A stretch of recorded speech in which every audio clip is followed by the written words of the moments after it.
It is an honor and a pleasure for me to join you all this morning on this very auspicious occasion of celebrating the centenary of the birth of Mwl Julius Nyerere, the founding father of the Tanganyika nation in 1961 and the United Republic of Tanzania in 1964.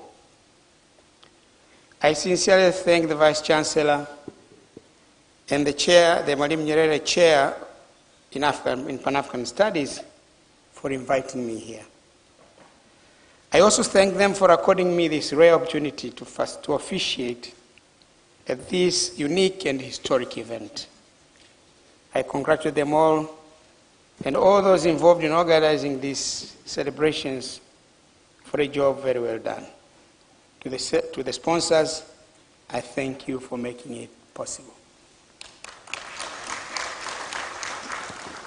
The decision to celebrate Mwl Julius Nyerere's centenary this way is the right thing for this university to do.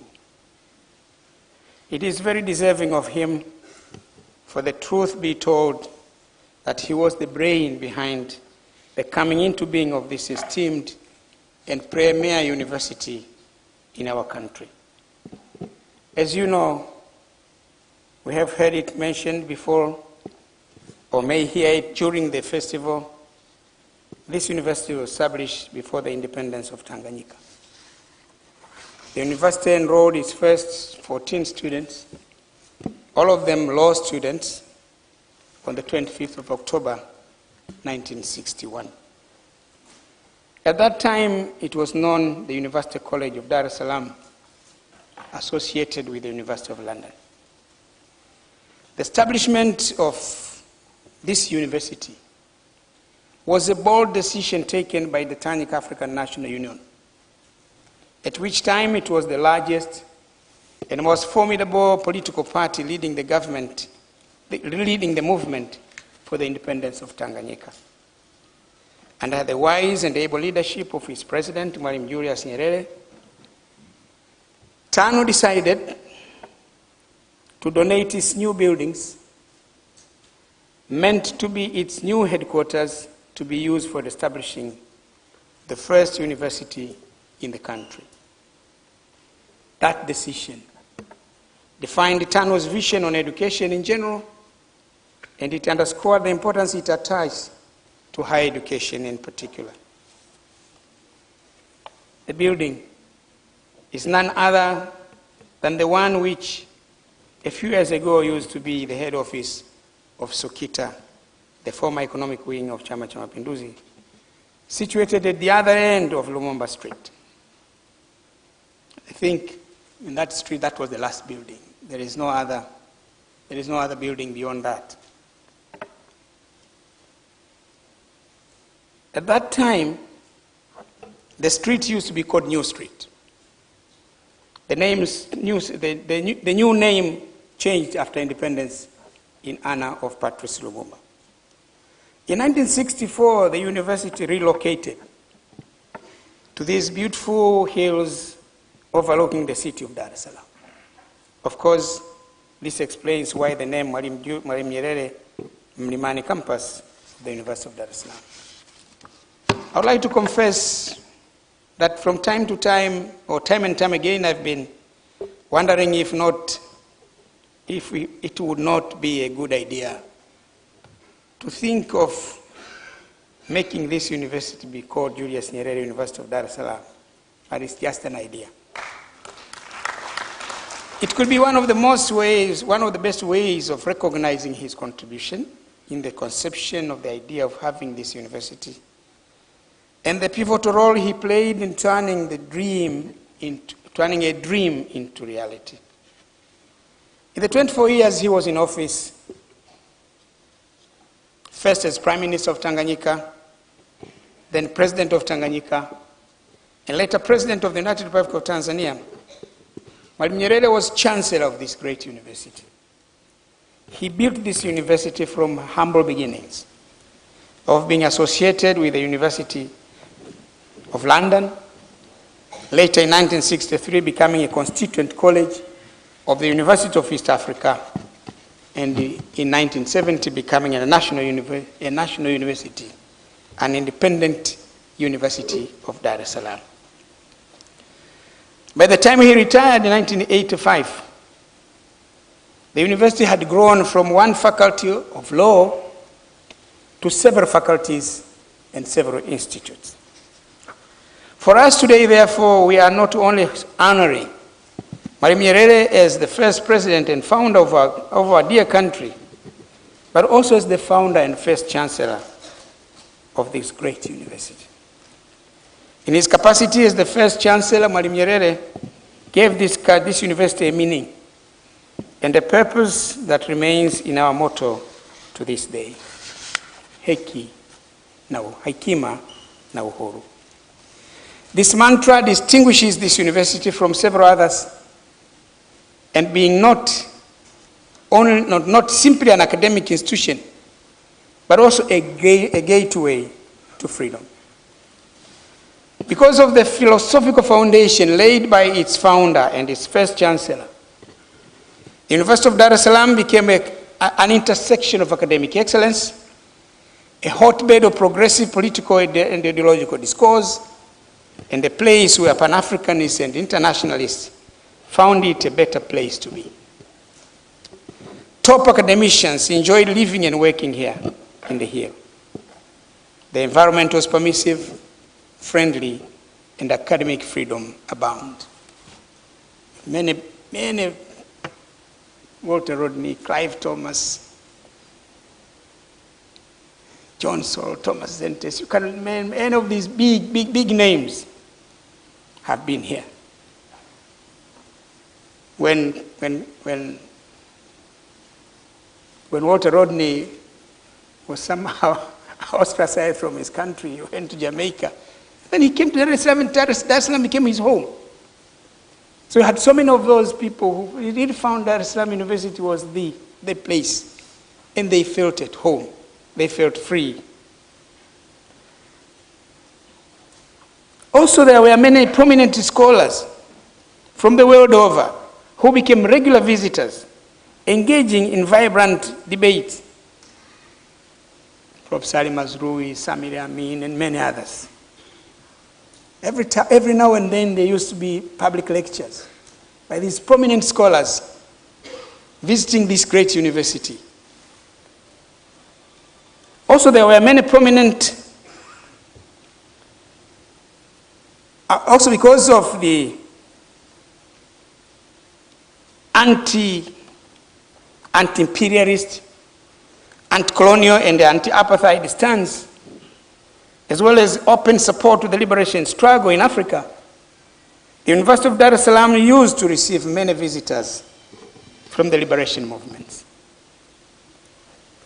I can recall during our time here as students, which was at the peak of the liberation struggle in Southern Africa, many revolutionary leaders and cadres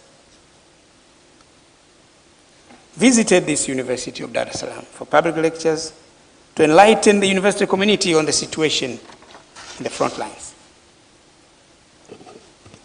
When I was vice president of the Dar es Salaam University Students Organization, because at that time we had to do so, because we had 3 campuses, Mlimani, Muhimbili, and SUA.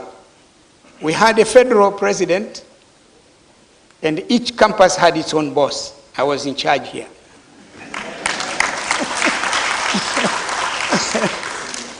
And then we meet at the federal level. So each campus had its own government. I was in charge of that government.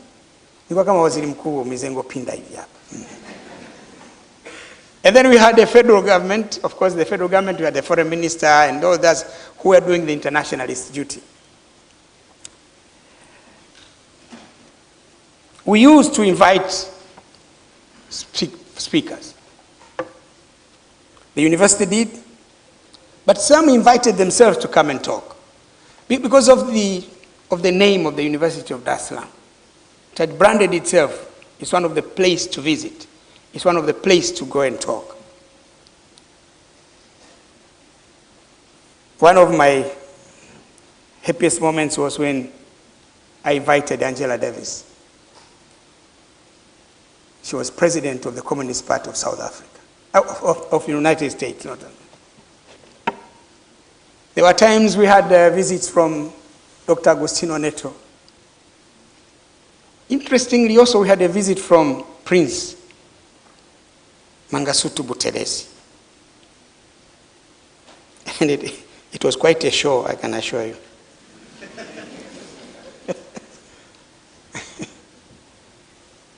Buthelezi came.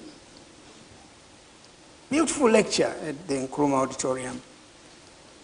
The audience was very attentive. And then came question time. One question said, Prince, can you tell us the anomaly? You said you're fighting for the liberation of your country and your people. But Nelson Mandela is in Robben Island, Governor Mbeki, Katrada, and all these guys. And how come you are not in prison?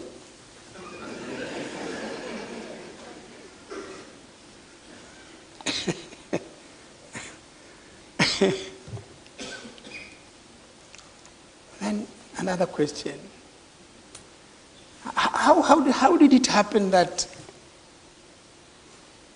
the Boers allowed you to travel to all places, including Tanzania, which they consider the bastion of terrorism? What is your opinion on the armed struggle? And then he got agitated. What are the guns? Give me the guns. Then it became rowdy. Then he had just walked out of the stage. It was very rough. Well, of course, I meet him these days. He's an elder statesman, but I have not reminded him of this story, and don't go and tell him.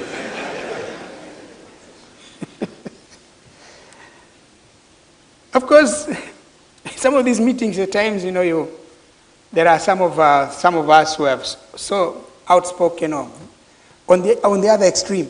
I remember a friend of mine when President Neto came here. At that time, he was president of the MPLA, the Liberation Movement. Of course, after independence, he became president. He asked, Mr. Freedom Fighter, you're talking about fighting for freedom. How come your wife is white?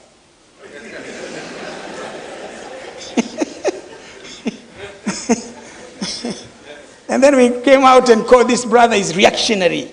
It's not a question of color. It's commitment to the cause. Whether you are black or white or green, but if you're committed to the cause, you are right. So, of course, we also invited locals. I remember one time we invited Commander Diwani. He was talking to the audience, people very excited. We had young people like me, Brian, like Andrew Shija. We also invited senior leaders like John Malechela, at that time he was foreign minister. So we had just a cross-section of leaders that would bring. But the idea is really to have dialogue with them, learn from them. The lessons we are getting from our lecturers, but also from the public lectures, broadened the horizons of knowledge and shaped our understanding and perception of the state of play at home, in the continent, and the world. No doubt, it somehow made some of us into what we became later in life. The students, of course, also, Mwl Nyerere used to come regularly, because he used to have what he called university teaching. Come and talk a bit, and we ask questions.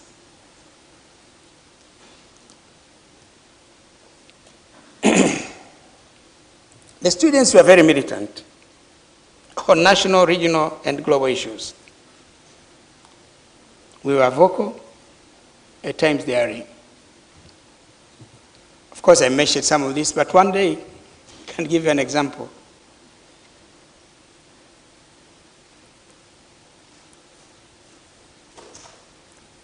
There was the issue of the liberation of Zimbabwe. how to end white minority rule of Ian Smith. And at that time, the Foreign Secretary was Sir Alec Douglas Hume. So we had information that he was coming. So I mobilized buses of students here. We went to the airport. We had already a statement we wanted to read to him. Our president, Martin Shinganya, was there with a microphone, hoping that this gentleman would stand up, wait, and listen to our message. Then I go to the airport. John Malechera was foreign minister. And my very brother, Patrick Koro, I see the wife here. That time the wife was a student with us. I'm not sure if he was as militant as we were. Patrick was deputy minister in the office of the prime minister, looking after youth affairs. So they call me, Malechera calls me. I said, why have you brought so many people here in the airport? So well, we have come here just to express our displeasure with the way the British are handling the whole issue of the independence of Zimbabwe. I say, you students, young people at the university are very arrogant. You are the only ones who have come here. I said, well, I cannot speak for the others. I'm only speaking for my, for our youth. And then they said, tell them to go. I said, I can't do it. Then you have to sign a commitment that if the British Foreign Secretary is hurt, you'll be held responsible. I said, okay, fine, give me the book to sign. I was not given the book. The gentleman came, they arranged to derail us. They said to stay here. The plane is going to land here. Then we saw that there was a trick there. But what we did, when the plane landed, as it was taxiing, we were just following the plane. When the plane stopped, we were there shouting, reading our message. So you can see these. There was a lot of vibrancy, a lot of militancy at that time. And our people were nationalistic. We are nationalist at heart.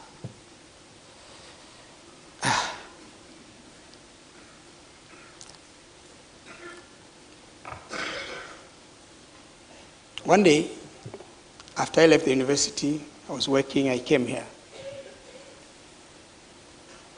I go through war literature. It used to be my pastime. I was shocked to see at the war literature an announcement, a meeting of Nyakyusa students.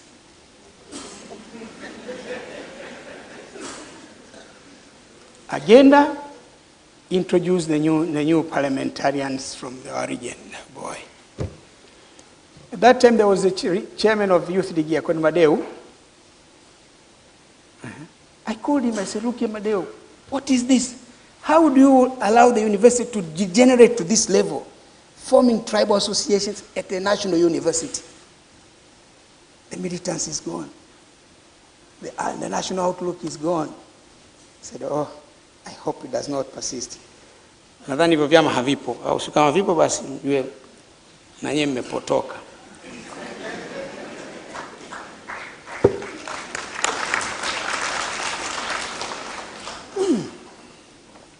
Hamwezi kwa kwenye university hapa chama cha wakwere.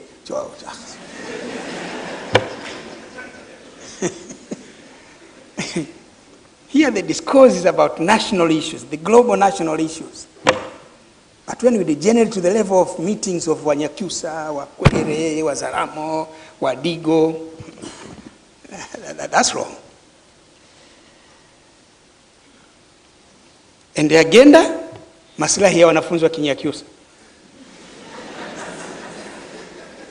Maslahi ya wanafunzi wa Kikwere. Oh no, please. And this university should be better than that. This university should be better than that. Of course, we are able to be that militant because President Nyerere also permitted us to be.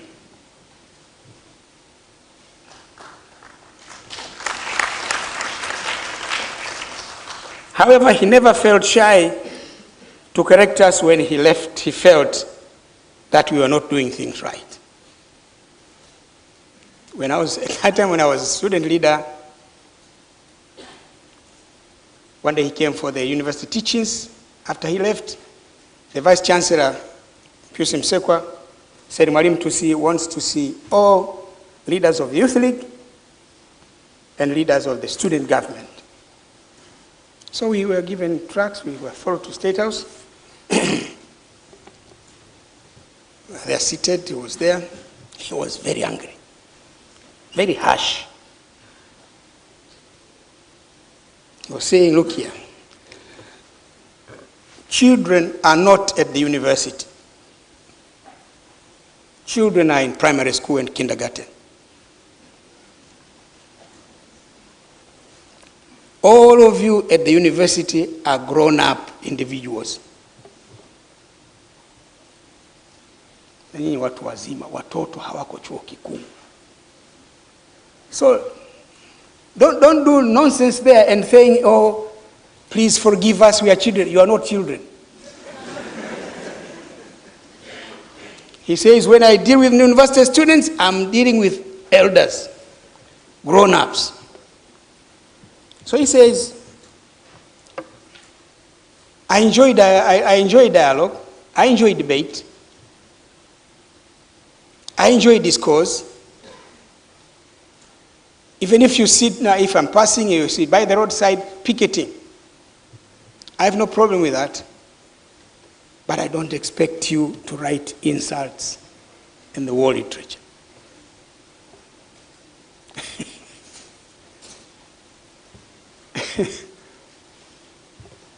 You know, at that time, the National Youth Movement, the National Youth League, had come up with what they call the dress directive.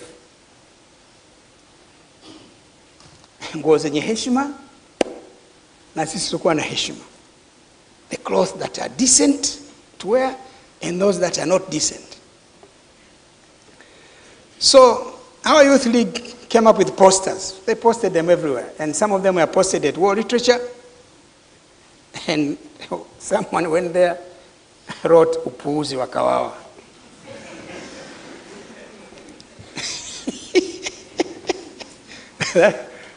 That incensed Mwalimu so much. That's why he called us. He said, you look here, don't expect you. Argue a case, don't write insults. So he dressed us down. You wish he stops, he doesn't. And then he stopped. After he stopped, he was a completely changed man. So let's go for a drink. So we go to the other side. It was not the same person who was so angry with us. Very friendly, we were chatting, arguing with him. That's why he was teaching us lessons on how the power is structured in the country. We were naive. He's saying, you think, okay, the farmers are many, but they don't have the power.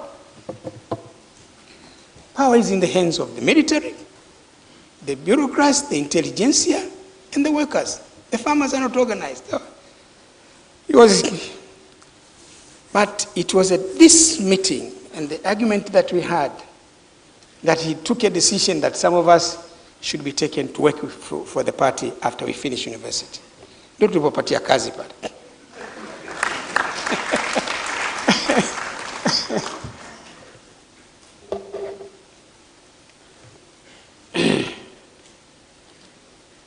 So, ladies and gentlemen, today I hear the dominant discourse among academia in Africa is about decolonizing African university and knowledge. We thank Mwl Nyerere for his vision of introducing the decolonization of knowledge production as the philosophy of this university from inception. Surely, Mwl Nyerere was ahead of time. This university will forever be grateful for his outstanding contribution.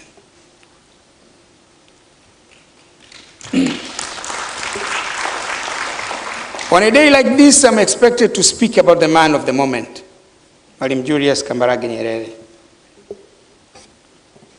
In American slang, I would say it's hell of a job. For there is just too much to say about him. Way back in 2014, 3 prominent professors of this great university ambitiously attempted to pen a biography of the late Mwl Nyerere. They produced 3 volumes, and Professor Nangise spoke about these 3 volumes. A total of 1,184 pages, which weigh 1.6 kilograms.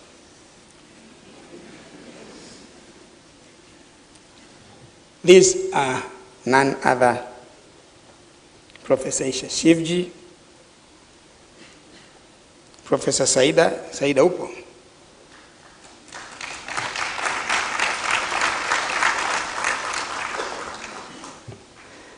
Dr. Kamata.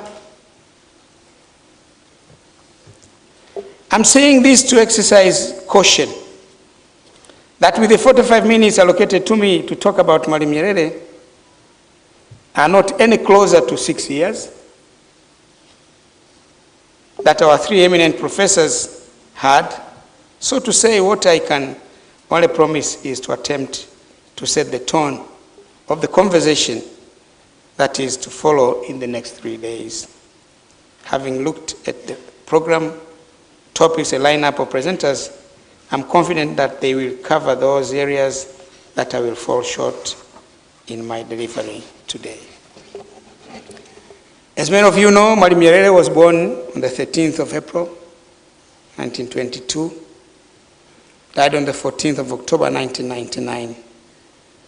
This year, therefore, marks 100 years since he was born. He was larger than life. Nyerere was a leader, a father, activist, liberator, historian, a philosopher, Pan-Africanist, an internationalist, and to keep it all, a teacher. It is rare in life to find all these qualities and titles engraved together in one person. For that reason, he remains and has continued to live with us in spirit to date. Mwalimu never dies. He has refused to die, as I think Professor Kampara Magamba Kabudi once said. Mwl Nyerere was born and grew up and fought for independence of Tanganyika when the country was being administered as a trusteeship territory, with Britain being given the mandate of administering. In fact, 3 months after Mwalimu's birth, on 20th of May, Tanganyika was formalized into the League of Nations mandate under British rule. Tanganyika was part of what they called Dutch West Africa, German East Africa. At that time, German East Africa included present-day Tanganyika, Rwanda, and Burundi. They were being administered as a German colony. After the Germans lost the First World War, they lost all the colonies to the victors. They had 4 colonies: Dutch West Africa, German East Africa, German Southwest Africa, which is present-name Namibia, and German Central Africa, which is Cameroon, and German West Africa, which is Togo. So after they lost the war, the winners, the victors, take the spoils. The French took Togo. The British divided Cameroon, the British and French divided Cameroon between the French and the British. Southwest Africa was handed over to South Africa to administer. And Rwanda and Burundi became part of Leopold's Congo, became Belgian colonies. And we were lucky to be a trusteeship territory. Whatever happened, I don't know. It just became trusteeship territory under the League of Nations. And the British were said, administer these people to independence. But I think they subsumed us into a colony. Later in 1945, the League of Nations was transformed to the United Nations. We continue to be a trusteeship territory under the United Nations.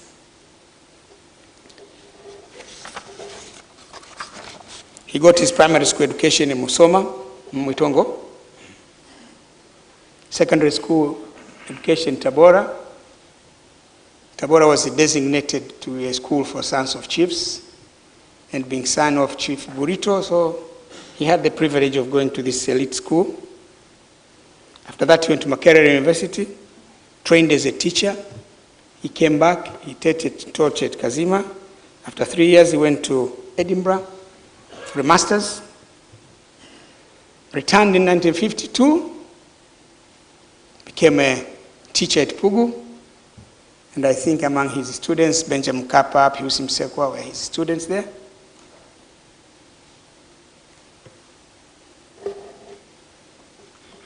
He became active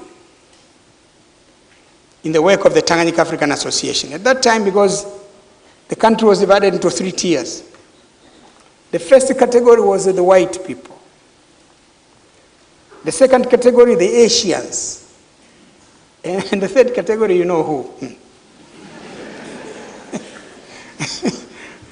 We're in the lowest tier. So, the whites did not bother about forming associations. But the Asians and the Africans formed the Welfare Association, Tanganyika African Association. It was from 1929, I think. To fight for the welfare of Africans. Mwalimu was active in this from the time he was in Tabora, on returning from Edinburgh. He convinced in 1953, he was elected president of this association, and he worked with his peers now, and he was able to convince them that no, they cannot continue to fight for the welfare, they should fight for independence. That's how they transformed the Tanganyika African Association into a full-fledged political party fighting for the independence of Tanganyika. You know, everything has challenges. The British were not happy. They gave him the choice. Teach or get busy with politics.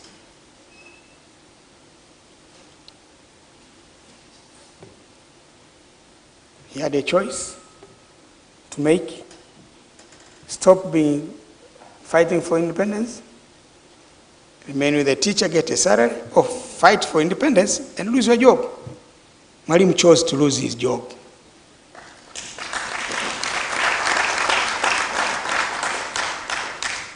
For the sake of the nation, for the sake of his people. Well, it was a tough choice because in 1953, that's when he got married to Maria.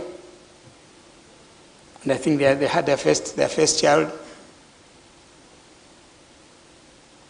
Unamke ndio umeoa tu, alafu naambia uache kazi, hujui utafanyaje, na hayuko Butiama, yuko Dar es Salaam.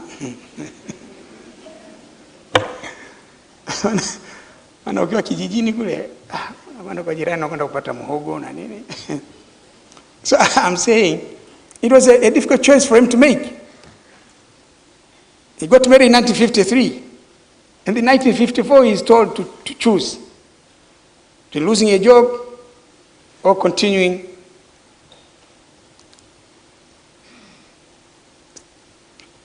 He had just got married in 1953. He had a very young child. But boldly, he decided that he's going to quit teaching and involve full-time in the fight for the independence of Tanganyika, which is another measure of the strong leadership qualities he had. Because when many people, if confronted with that choice, some would have chosen, banawe, wacha wengine waendelee huko, mimi napiga kazi hapa. Some would have made a choice, please, I can't, okay, go back to people, say, now I've given a lot of consideration to this, I have some problems, so please just continue, I'll continue teaching. But he chose to venture into the unknown, not knowing exactly when you're going to get independence. But there he was, courageous, fighting on. He mobilized the party, he crisscrossed the country, established branches, crisscrossed the country, mobilized the people to support the liberation, the independence movement. It had its own challenges, but fair enough. On December 9th, 1961, Tanganyika became independent. Being committed to unity, he worked with President Karume of the new state of Zanzibar. They formed the union on April 26, 1964.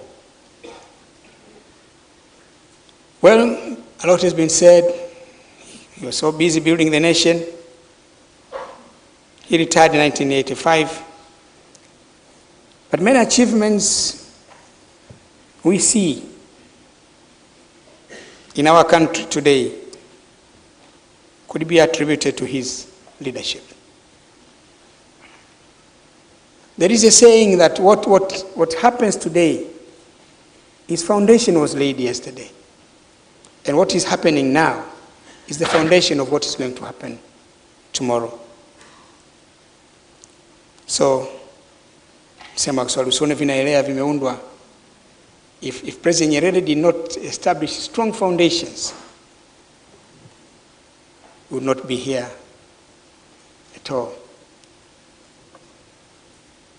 One undisputable fact is that he succeeded in being a united, stable, and peaceful nation that is at peace with itself and with others.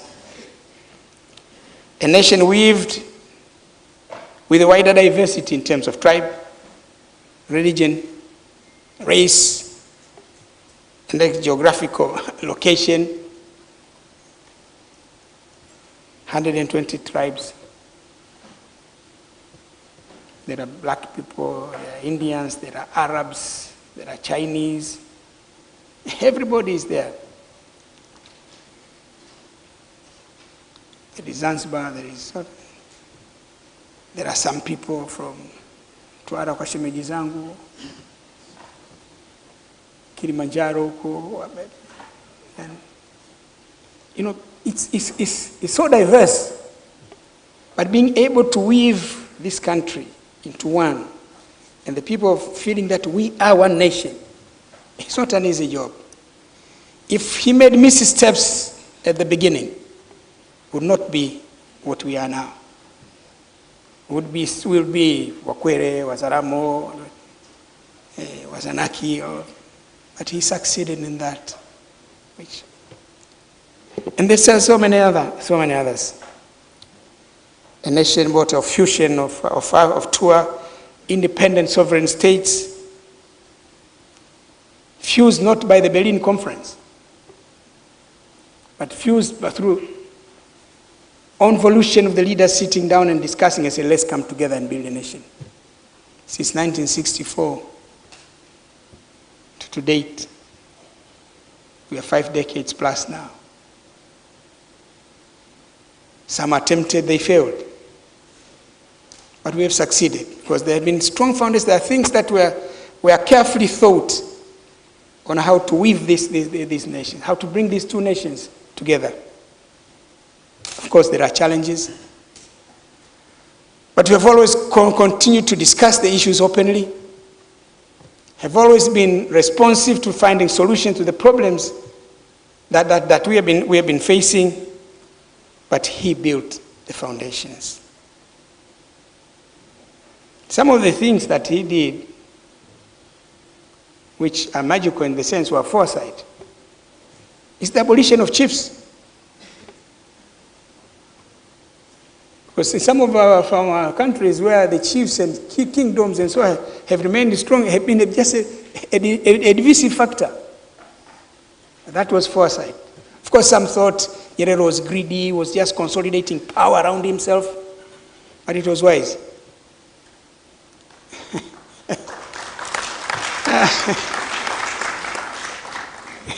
Sasa siku hizi nasikia kuna mikutano wa machifu na nini, ya Rabbi toba.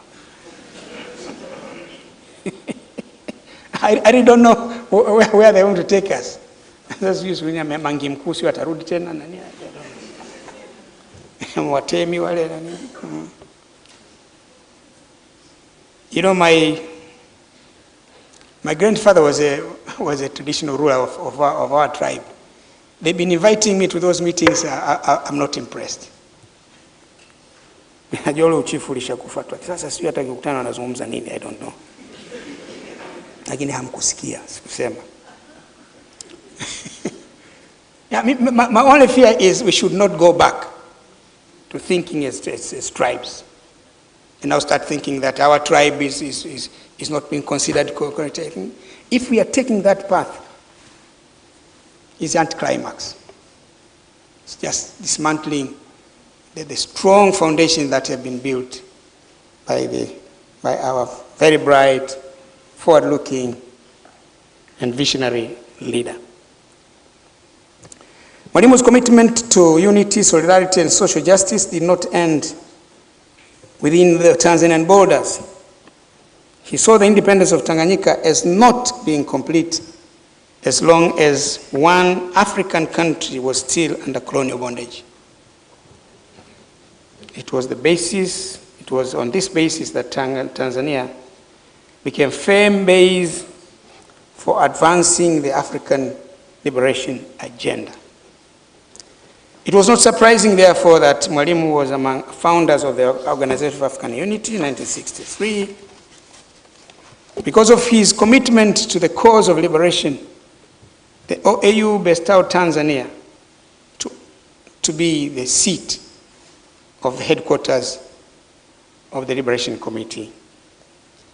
The responsibility that saw Mwl Nyerere and Tanzania play a central role in supporting and facilitating liberation struggles in Africa, with particular focus on Southern Africa, and fortunately, to its logical conclusion, when in 1990 Mandela walked out of prison, in 1994 he became president, and the chapter of white minority rule in South Africa was closed.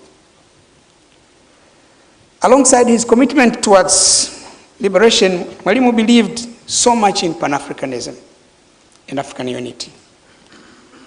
He hated parochial nationalism. He wanted people to be nationalists, but he hated parochial nationalism. In his own words, Mwalimu said, African nationalism is meaningless, is anachronistic and dangerous if it is not at the same time Pan-Africanism.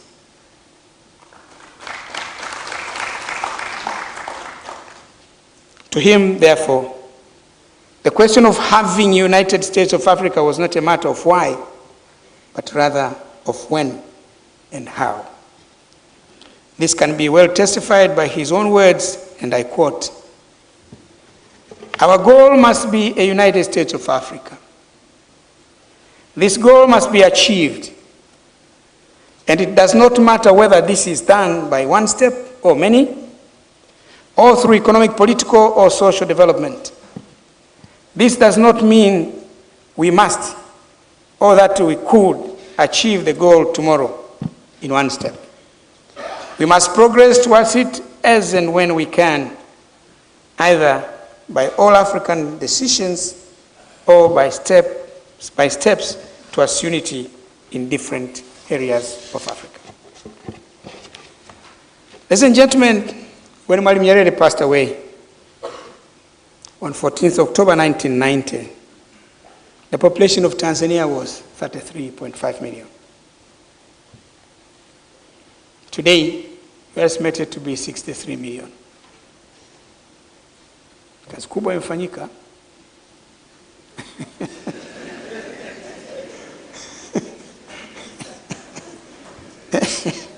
No, hapa ndipo unapoogopa hapa.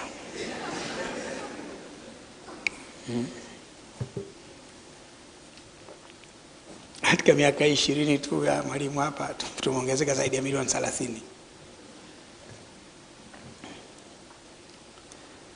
Those who were born after Mwl Nyerere's death today are 23 years old. They have grown to adulthood and have at least voted once in the general elections. These numbers tell us one thing. The majority of Tanzanians of today, approximately 42 million of them, cannot easily associate or identify themselves with Mwl Nyerere.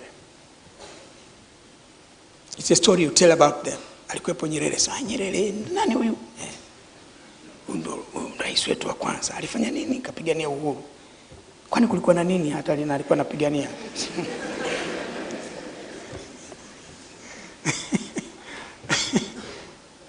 I was saying, you tell them about there was Nyerere. Say, who is this one? Say, he's our first president. Okay. And then, what did he do? He fought for independence. What was happening then? So there was colonialism. What is colonialism? You have to take them step by step to educate them. You know, in the last census, 2012, those of us who were there on the 26th of January, the 26th of April 1964, of the 33 million then, of the 30 plus million, only 4 million. There are only 4 million of us who were there since the Union. And many of us have declined now. You count the numbers today, it will be far less. These statistics makes the theme of this commemoration, Africans after Mwl Julius Nyerere's century, 1922 to 2022, reflections on the present and the future, not only important, but also timely and contextually relevant. The theme and statistics are challenging us to reflect, reinstate, and introduce Mwl Julius Nyerere's teachings and legacy to the younger generation. The festival today is the right avenue to do that, just that. We need more of this, and we ought to be creative to tailor the message and reach out to the platforms these young people converse, transact, and share knowledge. No conversation about the present and the future can go without involving young people. Mwl Nyerere understood this too well. Soon after independence, he endeavored to invest heavily on youth. Many programs were established, including expansion of education, the national service, the party programs and the youth league, and many others. I'm a product of that too, and I became a member of the National Executive Committee of CCM for the first time in 1982, when I was 32 years old, when the youth constituency was established. Because in the party constitutional reform in 1982, they established 5 places for young people. Now the numbers, we increased them to 10, because places now, constituents for women was also controlled. So, na sisi wengine tukapenya huko. Otherwise, had they not created this position of this constituents of young people, I wouldn't have been a member of the National Executive. Going, fighting with those elders, the big people, the heavyweights, I would not have made it. But they created that constituency. But it was created deliberately really to bring young people now into into the leadership, to see how things are done, but also to give their views. There was a time generally na sisi wote tulikuwa kwenye neki kule. Yeah, these young people are also there.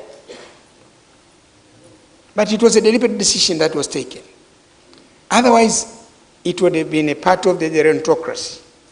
Wazee tu waliopigania uhuru.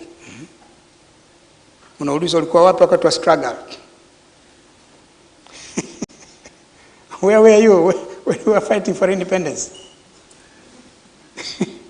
Sir, I was not born, sir. I was only 4 years old, but it does not deny me my constitutional rights. So, you wait.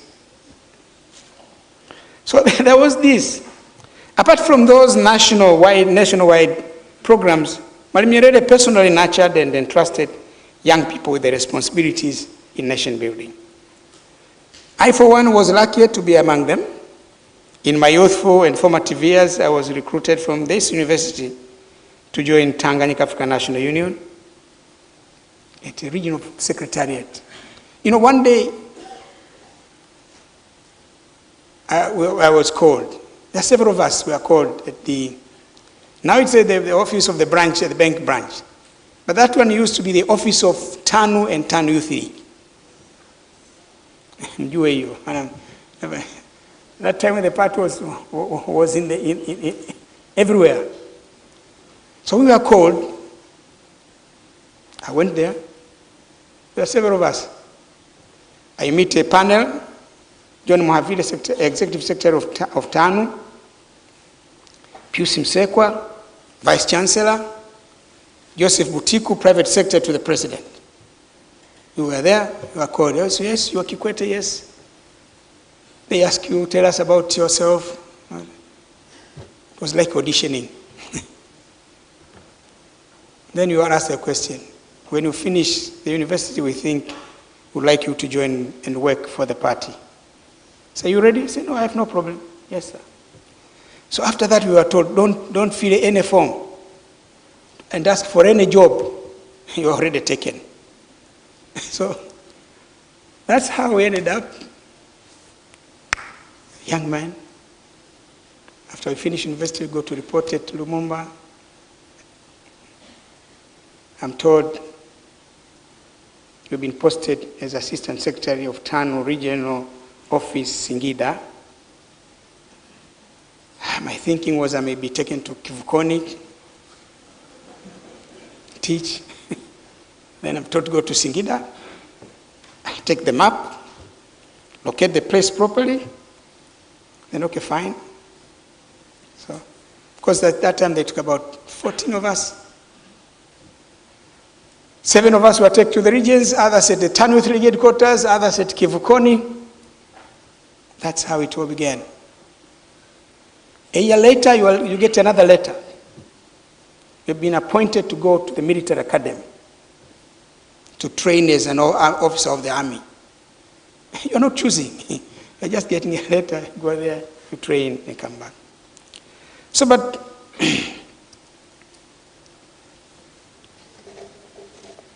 many of us ended up in the army, in the party, some in government. He would personally follow up on progress and development. Occasionally, some of us who worked in the party had an opportunity to meet with him and solicit. He enjoyed conversations with young people and young leaders. He could accommodate our naivety, at times our stubbornness. I know during national executive meetings, we were very rowdy, generally one of them. But he would never be angry. You know, the beauty of Mwl Nyerere was a good listener. He would not interrupt. You speak all your nonsense and finish. After that, he calls another one. He's only there writing, taking notes. At the end of the meeting, he summarizes. And you all agree that the way he is summarized is the way we should go. But it's just the idea of giving people the opportunity to speak. He was never afraid of ideas. So no, he enjoyed debate. He enjoyed conversation. Together with many Tanzanians of my generation, inspired by Mwalimu, we gave our best shot in contributing to the building of this nation. We dutifully and diligently played our roles and our part. For those who have lived longer enough will agree with me that where we are today is far better compared to where we came from. But this does not mean that where we are today is where we wish to be. We are not talking of the promised land, but the land that we are promising ourselves to be. The promised land is in the Bible. But we have promised ourselves the kind of land we want before. We have not yet reached there. So there is a lot of work to do, lifting this nation from where we are to the next levels. And this responsibility, this time, rests on the shoulders of young people. Bwana mpigi makofi hapo.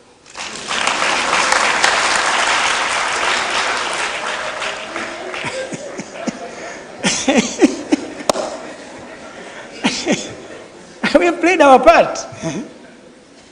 Sikuwa na mvi, sasa na mvi. Miezi mitatu ijayo nitakuwa na miaka 72. Sikuwa hivi. Nilikuwa na miaka 25. Siwezi kusema leo hivi nitakuwa nashindana na nyie kwenye nguvu. Siwezi. Sasa, it is now your turn. It is now your responsibility. The life was totally different. I went to Singida. The telephones there are magneto at that time. Hamjaziona kabisa hizo wengine. Mezaliwa zimeshakufa. Number please. You ask for a telephone to Dar es Salaam, you wait a whole day. You come back the following morning, they tell you your telephone to Dar es Salaam has come. And then came the STDs, subscribed, there was a trunk call. But now even when you are in the bathroom, you can chat. Not only with you can chat with Professor Campbell. You can start with Igbo. You can chat with the world. That's the life we have. The first time I was going from Dar es Salaam to Singida, I had to go to Kamata bus station. We had to wait there for a whole day, not being told when are we going to leave. So I'm subiri tu. Kwenye nasubira. You travel from Dar es Salaam to Singida. You leave in the afternoon. You arrive there the following day, midday. The roads were bad. Everything was bad. Now you can go from anywhere to any place in this country. Within one day you reach there. So life is completely changed. Not what it were that. But we have not yet arrived. That land we have promised ourselves to be yet, not yet there. Now it is the responsibility of the young people to take us to the land we have promised ourselves, not to the promised land, no, the land we have promised ourselves. Despite securing gains and victory, many fronts, we are yet to defeat the three enemies, which Mwalimu was talking about: poverty, ignorance, and disease. Similarly, our success in defending our independence has not been fully translated into reducing inequality and restore the dignity of Africans. Imperialism continues to exist. At times when you talk about these words, they say you are out of date. Still continues, albeit in a modified approach and methods. And our countries remain poor, marginalized, and underrepresented in the corridors of power. As a senior citizen of this country, I sometimes get worried with the growing apathy that characterizes youth of today. I often notice a growing culture of complacence, indifference, and self-entitlement. A culture of demanding more than giving, claiming rights than fulfilling responsibility, and comparing more than competing, and glorifying what is foreign and looking down at what is ours. These kinds of attitude and behavior cannot take this country to its destiny. My plea to the young people of today, the young intellectuals like you, is to take over from where our generation ended. I urge you to exercise agency, not only in demanding accountability from leaders in government, but also to taking responsibility as active citizens. To stand for what is right, to meaningfully engage in international conversations and debates, and contribute to the betterment of our country in every way we can. I understand sometimes we may sound too demanding, old-fashioned, and or insensitive of the challenges that you are going through. I'm aware that the challenges you are facing today are far more different from those we faced during our days. The achievements of technology, globalization, and its related challenges have posed an existential challenge to your generation in terms of balancing between fulfilling your responsibility as citizens of your country and citizens of the world. Juggling through these challenges certainly requires its own gymnastics that our generation did not have to contend with. Frantz Fanon, the Martinique-born but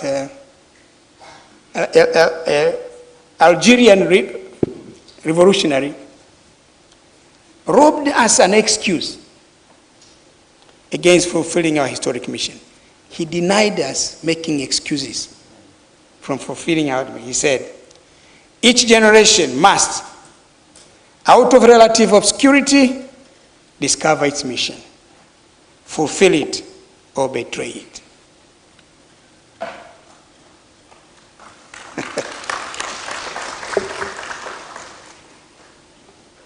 I don't know if those books are still being printed. Have you read The Wretched of the Earth?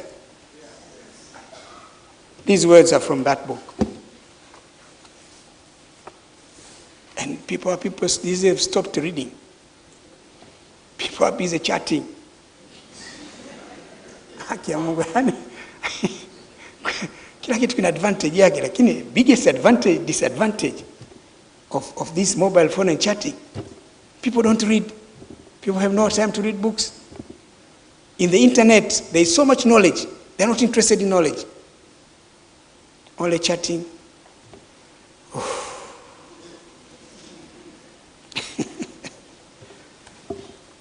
Borrowing from him, it suffices to say that I am in no way comparing the magnitude and depth of the challenges that we faced with the ones our youth are facing today. Neither boasting or bragging that our generation did much more of the lifting than the youth of today. I understand and sympathize that, like our challenges, yours are unique too. What is important, and which I want to stress here today, is that our generation rose to the challenge. We ask you to do the same now.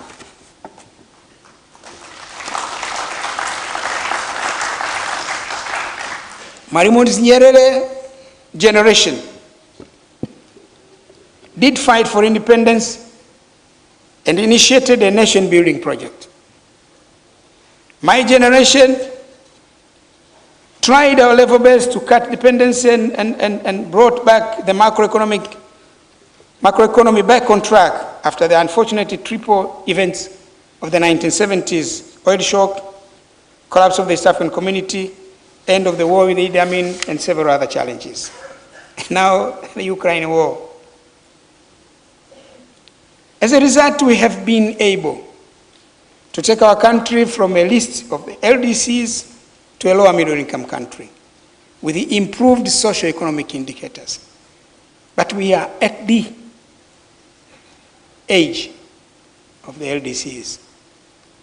And the slippages, we go back to LDCs. Because the middle income countries have two levels: lower middle income, upper middle income. We are at the entry point to the lower middle income country, but at the entry point, your generation is expected to take us at least to the high middle income country in the next decade. I'm very optimistic that the generation of youth of today can take us there if and only if they will rise to the occasion. Fortunately, unlike our generation, you have the necessary tools and opportunities to do and achieve that. Technology, including internet, is somehow more accessible today than it was before. In fact, our time, it was not there. It came later when we were ordered. The globalization is giving you more access to the world than we had. The country economy has opened up more than it was during our time. While education and agriculture seemed the only golden keys for youth to play a role to transform our country during our time, today the digital platforms, the private sector, art and sports have revolutionized many economies and opened up opportunities. It is my considered opinion that entrepreneurship and innovation is the way to go. I say this knowing that our country, being overwhelmingly young, with the mean age of 19 years, and ukishukua umri wa Tanzania average miaka 19, we are a relatively young nation, is not short of talents, neither of opportunity. Many youth are already engaging in startups, innovation space, agriculture value chain, creative and performing arts, and many other avenues. What is needed is the sensitization and serious and consciousness of the role as the golden, of their role as the golden generation that the future of this country is hinged on. In this case, preparing and enabling our young people to seize their role must remain a preoccupation of this university. This is and should be our new liberation. Ladies and gentlemen, as stated earlier, Mwalimu was also an internationalist. Mwl Nyerere had broad views about the world, international relations, and politics. His name became synonymous with the voice of South, having served as chairman of the South Commission. He used that platform to advance the agenda of debt cancellation to developing countries and challenging the inequality that exists between the North and the South, the global North and the global South. His voice was respected. His voice was being heard, and his voice was being relied upon. What Mwalimu stood for remains relevant. 23 years after his passing, the world still faces sharp inequality. Countries of the South continue experiencing marginalization in many fronts, which translates into digital divide and vaccine divide. Unity among the countries of the South remains elusive. These challenges remind us of our responsibility of steering the struggle and sustaining the struggle and keeping up the momentum. This is the challenge to today's generation of leaders and our youth. The struggle for economic liberation must continue until victory. Mwalimu did fight a good fight. It is your turn to fight yours. Mwl Nyerere left us with a massive wealth of ideas which cannot be bankrupted. The impact of his life will be felt for many years after his death. We are very lucky that we had him as our founding father of this nation.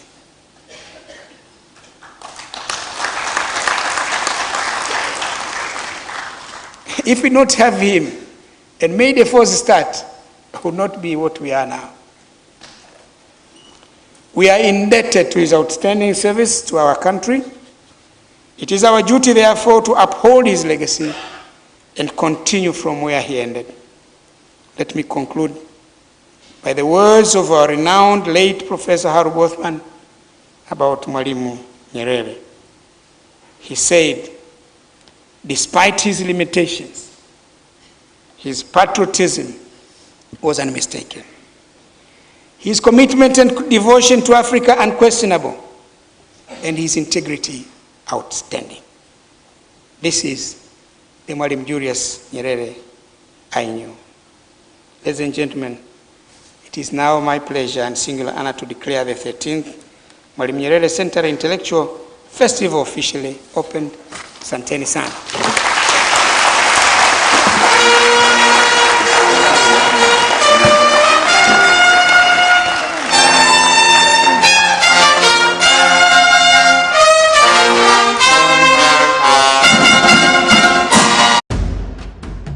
Chanjo ya korona imetumika kwa usalama na ufanisi mkubwa kuchanja mabilioni ya watu duniani kote. Chanjo zote za korona ni salama, zimejaribiwa kupitia tafiti mbalimbali za kisayansi na zimethibitishwa na Shirika la Afya Duniani na kuidhinishwa na Wizara ya Afya kupitia Mamlaka ya Dawa na Vifaa Tiba ya TMDA. Aidha, chanjo zote zinazoidhinishwa kutumika nchini zimekidhi viwango vya usalama, ufanisi na ubora. Kupata chanjo dhidi ya korona ni njia salama ya kuimarisha kinga ya mwili kupambana na ugonjwa kwa kuzuia maambukizi, kupunguza hatari au makali ya ugonjwa, mfano kulazwa au kuwekewa oksijeni, na kupunguza vifo vitokanavyo na ugonjwa wa korona. Kwa wastani, watu ambao hawajachanja chanjo ya korona wapo kwenye hatari ya kifo kutokana na ugonjwa huu mara 10 zaidi ukilinganisha na mtu ambaye amechanja. Kumbuka, kazi ya chanjo ni kuokoa maisha. Unangoja nini? Nenda kachanje sasa. Ujumbe huu umetoka kwako na Wizara ya Afya kupitia Idara ya Kinga, kitengo cha elimu ya afya kwa umma.